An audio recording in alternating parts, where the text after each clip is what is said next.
Welcome back to our Bible Story Hour. Ezekiel chapter 11, beginning at verse 16. God promises Israel's restoration. I do not own the rights to this music. Therefore say, Thus saith the Lord God, although I have cast them far off among the heathen, and although I have scattered them among the countries, yet will I be to them as a little sanctuary in the countries where they shall come. Therefore say, Thus saith the Lord God, I will even gather you from the people and assemble you out of the countries where ye have been scattered, and I will give you the land of Israel.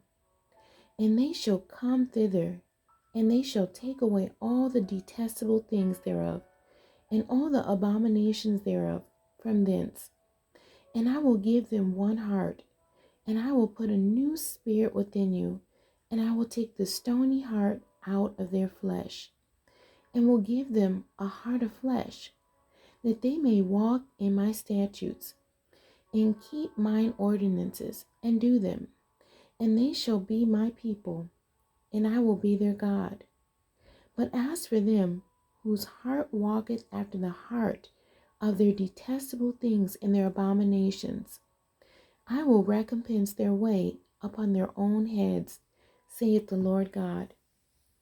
Then did the cherubims lift up their wings, and the wheels beside them, and the glory of the God of Israel was over them above. And the glory of the Lord went up from the midst of the city, and stood upon the mountain, which is on the east side of the city. Afterwards the Spirit took me up and brought me in a vision by the Spirit of God into Chaldea, to them of the captivity. So the vision that I had seen went up from me. Then I spake unto them of the captivity all the things that the Lord had showed me. The end. God bless you, and thank you for joining me today.